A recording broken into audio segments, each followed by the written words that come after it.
윤석열 전 대통령은 수요일인 내일 구속영장 실질심사를 앞두고 있습니다.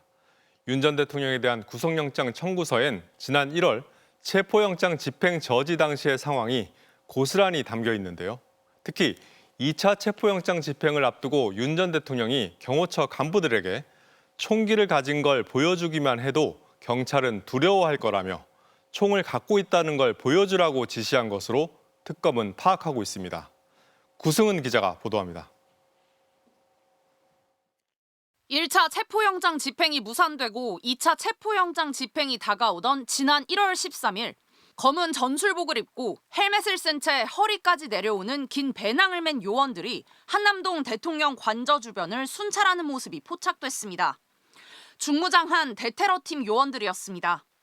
특검은 이런 무장을 윤 전 대통령이 지시했다고 봤습니다.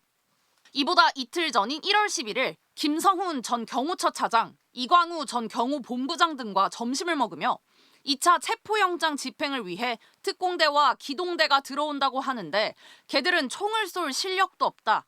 경찰은 전문성도 없고 총은 경호관들이 훨씬 잘 쏜다며 경찰은 니들이 총기를 갖고 있는 것을 보여주기만 해도 두려워할 거다. 총을 갖고 있다는 걸 좀 보여줘라고 했다는 겁니다. 이후 김 전 차장 등은 경호처에 화기를 소지한 채 외부에서 잘 보일 수 있도록 폭넓게 순찰하라고 지시한 것으로 드러났습니다. 1월 3일 1차 체포영장 집행 당시 경호처의 3중 저지선도 윤 전 대통령의 지시에서 비롯됐다는 게 특검의 판단입니다. 윤 전 대통령이 체포영장이 불법이니 수사기관을 공관촌에 들이지 말라고 지시하자 경호처는 먼저 공관촌 정문 뒤에 대형 버스로 차벽을 세웠습니다. 2차 저지선은 공관촌 정문에서 대통령 관저로 이동하는 중간 길목, 중형 크기의 버스와 55경비단 소속의 소형 전술 차량 한 대가 설치됐습니다. 대통령 관저 앞에도 여러 대의 차량으로 구축된 3차 저지선이 형성돼 있었습니다. 공수처 검사와 수사관들은 어렵게 저지선을 뚫고 들어갈 때마다 멱살을 붙잡히는 등의 폭행을 당했습니다. 현장을 지휘한 박종준 전 경호처장과 김성훈 전 경호차장은 보안 메신저를 통해 실시간으로 체포 저지 상황을 윤 전 대통령에게 보고했습니다. 이렇게 체포영장 집행이 무산된 후 윤 전 대통령은 김 전 차장에게 다시 경호구역에 대한 완벽한 통제를 주문했고 관저 곳곳엔 철조망이 등장하기 시작했습니다.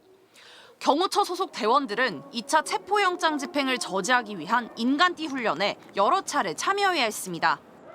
특검은 윤 전 대통령이 직무가 정지돼 경호처에 지시를 할 권한이 없는데도 이 같은 불법 행위를 지시했다며 윤 전 대통령에게 특수공무집행방해, 직권남용, 범인도피 교사 혐의를 적용했습니다. 윤 전 대통령 측은 체포영장 집행 저지를 지시한 사실이 없다고 반박했습니다. MBC 뉴스 구승우입니다. 방해 지시한 혐의 인정하십니까?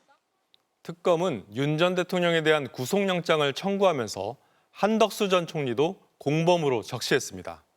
한 전 총리는 12.3 비상계엄 선포 과정의 불법성을 감추기 위해서 사후에 관련 문서 작성에 관여한 혐의를 받고 있습니다. 김지성 기자의 보도입니다. 계엄 전 국무회의가 졸속으로 진행됐다는 점이 특검 수사에서도 확인됐습니다. 12월 3일 윤 전 대통령은 한덕수 전 총리와 장관 4명만 부른 상태에서 계엄 선포 계획을 밝혔고 이후 일부 장관들을 더 불러 국무회의 정족수 11명이 찾아맞아 계엄을 선포하겠다고 통보하고 2분 만에 회의를 끝냈습니다. 발언 요지가 담긴 회의록도 없었습니다. 회의록이 있습니까? 회의록은 없습니다. 그리고 사흘 뒤 한덕수 전 국무총리는 강희구 전 대통령실 부속실장의 요청으로 새로 작성한 비상계엄 선포문에 서명을 했다가 문제가 될 것 같다며 없던 일로 하자고 했습니다. 강 실장이 비상계엄 선포문 겉표지에 서명을 요청하기에 저는 그 문서가 제가 소지하고 있었던 문서가 맞다는 의미에서 서명을 했습니다. 그러나 사후에라도 그러한 문서에 서명을 하는 것은 오해의 소지가 있을 것 같아서 그 서명 부분을 파기해달라고 요청했고. 특검은 이 같은 과정이 국방부 장관이 국무총리를 거쳐 대통령에게 계엄 선포를 건의하고 문서에 따라 계엄을 선포한 것처럼 꾸미려는 시도로 봤습니다. 그러면서 피의자, 즉 윤석열 전 대통령이 한 전 총리와 강 전 부속실장, 김용현 전 국방장관과 공모했다고 적시했습니다. 한 전 총리를 공범으로 판단한 겁니다. 당시 외신 기자들에게는 외교부 장관도 모르게 계엄이 법적으로 문제가 없다는 정부의 공식 입장이 배포됐는데 특검은 이 역시 윤 전 대통령의 지시에 따른 것으로 파악했습니다. 윤 전 대통령이 외신 대변인에게 연락해 국회의원의 국회 출입을 막지 않았다는 등의 허위 사실이 담긴 입장을 작성해 전파하도록 했다는 혐의입니다. 뭐 알지도 못하고 동의하지 외교부의 공식 입장입니까? 아닙니다. 특검은 또 윤 전 대통령이 지난해 12월 7일 김성훈 당시 경호처 차장에게 3차례 전화해 수사받고 있는 사령관들의 단말기를 놔둬도 되느냐, 쉽게 볼 수 없어야 비화폰이다, 조치하라며 다그쳤다고 영장에 적시했습니다.